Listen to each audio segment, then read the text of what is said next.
Welcome, week 12. We're discussing running backs after discussing quarterbacks in our last video. But before we get started, as always, we want to remind you of great stuff we got going on at rotocurve.com. Use the promo code CURVE to save $2 on a weekly premium membership. Instead of paying $5, you pay $7. You also get exclusive position rankings, projections, and cheat sheets for each week. You get tools like DVP rankings, points per attempt, red zone utilization, and all that good stuff. You get optimized lineups. You get access to player ownership percentage after Thursday night kickoff. So it's stuff you want. Go ahead and sign up for a membership at rotocurve.com. Jim, we're talking running backs, and it's a little bit messy this week because we got Zeke and we got Le'Veon Bell on Thursday night. So we got kind of the leftovers amongst the best backs on the weekend, which makes it probably a good week, at least in tournaments, to go cheap. But who do we like for cash games in terms of running backs this week? Yeah, I agree with you. It is an interesting market, especially because of how influential this Thursday market is in terms of kind of taking away our options. Even some like discount options like Robert Kelly and stuff are off the board. But yeah, it's to me it's Jay Ajayi this week. I think it's obvious you want to target the San Francisco team. They give up 5.32 yards. No other per carry to backs. No other team's giving up more than 5. They give up 21% more rushing yards than any other team in the league per game to running backs. That's 21% more yards than the Browns give up. That's incredible. The other thing is, they're bad even when they're identifying the run. Like Garrett Blount last week ran for 123 yards on first down. That's the most on first down from a Patriots back in 15 years. So, I mean, we're talking about an extremely – what I'm trying to say is you don't even have to be you don't have to disguise your intentions with this team. You just line them up and run. And Miami's not going to disguise their intentions. They're going to run the ball heavily. We've seen a huge shift in the Miami offense where – for example, Jarvis Landry went from 8 targets a game to 5 targets a game the second this started happening, or 6 targets a game. What I mean by this, it's no longer this kind of high-volume passing offense. It's a running team. We know that. Adam Gase has converted the identity of this team. Long story short, Jay Ajayi, he's only $7,600 on DraftKings. You got to pay up a little bit more, $8,400 on FanDuel, but it's relative because of the price difference in terms of your budget.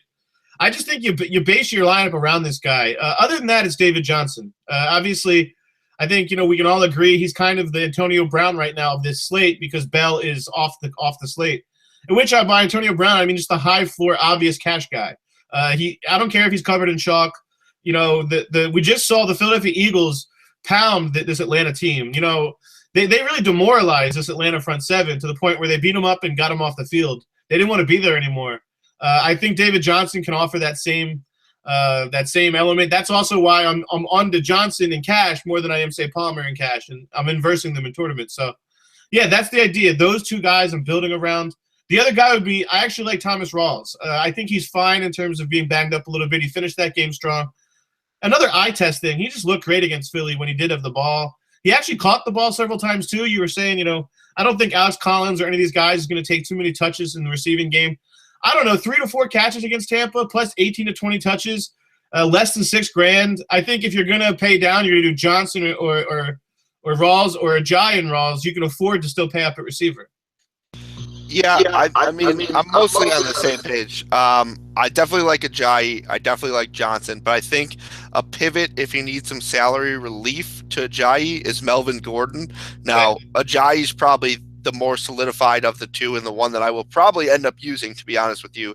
But I think Gordon at least has cash game prospects. I mean, this Houston defense, Latavius Murray, I'm not really taking that game in the overall sample. I don't think he's that great of a back. Right. But Texans ranked 24th in rushing DVOA, and they rank pretty strongly against the pass. Gordon, of course, the reason you use him is for the touchdowns. He's received 13 more red zone carries than anyone. He leads the NFL in red zone rush percentage. He touches the ball 86.4% in the red zone. That's just ridiculous. It's led to 11 touchdowns, so clearly there's something there. And the other guy who I would suggest if you're going to go cheap, I think he's kind of a cheaper Thomas Rawls, is Jeremy Hill, who's below $4,000 on DraftKings. Now, the matchup against Baltimore is not good. Let's not try and sugarcoat things, but they have 2 two active backs. It's now Jeremy Hill and Rex Burkhead. And I don't think Burkhead is going to do a whole lot, which means Jeremy Hill's in for 20-plus touches. Without Bernard active, I think he's going to see more in the passing game. So I think we're looking at, about 25 touches in a divisional game. I know Baltimore is good, but if he finds the end zone, I mean, he's going to crush this price tag. If he rushes for 80 yards and catches 4 passes, he's still worthy of this price tag because it is so insanely low. So I think he is a cash game option. Let's talk about tournaments now. Who do you like for tournaments? I actually don't mind Chris Ivory in tournaments. You got TJ Yeldon banged up. Buffalo's been solid against the run, but they're not exactly stingy, especially against the pass. And that's really where there's something interesting happening where last week Ivory enjoyed his best game as a receiver, and that had to do with Yeldon being banged up. If Yeldon's limited this week, I think, and also the other thing too is Ivory has 65% of the carries since Nathaniel Hackett has taken over. So 2 out of the last 3 games, he's had 18 or more touches. It's another cheap way to get into a game, not too dissimilar than Hill. I think Hill's also probably more of a tournament guy to me just because of the ability to consolidate workload. Those 2 guys are interesting. Another guy that's interested me in tournaments with Mark Ingram banged up, I know he's going to come back in, but, Tim Hightower is interesting at a cheap price. I just think, this at home with a nice point total. And again, the real selling point to me for Hightower is just upside on touchdowns because I think the Saints are going to have the ball the most in the league this week. Just because, you got an offense that's going to go 3 and out almost every time with Jared Goff. He was only averaging 4 yards per attempt last week. It just screams to me of kind of a Saints blowout. And a Saints blowout to me feeds, Hightower enough work even if Ingram's healthy, which it seems like he will be. He's back in practice. But I don't know. I think Hightower could be a cheap way to get 15-plus touches. In tournaments, like you said, I'm paying down in tournaments at running back pretty much. I want to get one of Ajayi or probably Rawls in my tournament lineups. But then otherwise, I'm fine paying down. I really am. Yeah, I agree with you. I mean, I want one top back, Ajayi, Gordon, Johnson, something like that anchoring mine.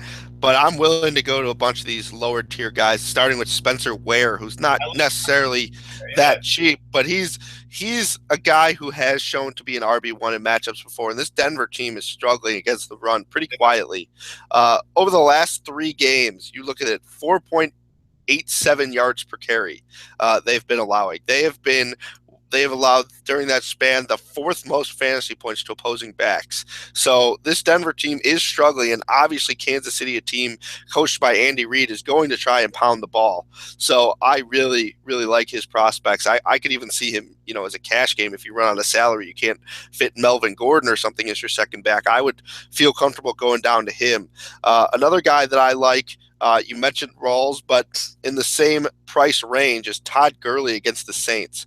I mean, Gurley finally had that big game we've been waiting for, and now he gets, a New Orleans team that we know is just horrible defensively. So hopefully it's time for him to go on a bit of a run, kind of like he did last year. I wouldn't want to go this whole weekend without a share of Todd Gurley. Let's put it that way. I think this offense is going to get better eventually with Goff, but I think if nothing else, they should be able to pound the ball against this Saints team. Another back that I wanted to mention, Rashad Jennings, you mentioned against Cleveland. His price has shot up, so I don't think people are going to want to use him. But they're kind of using him like a true number 1 back now. And Cleveland gives it up to backs. I think they've allowed the most touchdowns to the position, or at least close to it. So if the Giants get in the red zone, I think he will get an opportunity. I wouldn't do it in cash games because, he doesn't catch very many passes. And, he's kind of just a big lumbering oaf. But for tournaments, if this lumbering oaf can, rumble and stumble his way to 100 and a touchdown, that would be good enough. Skill set. That's why I am leaving him for tournaments only. Otherwise, the guys you said, I definitely am on board with. The Rawls, the Ajayis. I think those guys are in play. Did we miss anything at the running back position? No, that's a great point about Jennings. 22 touches his last 2 games. He's averaging. So there is a little bit of a revival there for him. I agree. It's kind of a trust the touches, don't look at the tape kind of thing.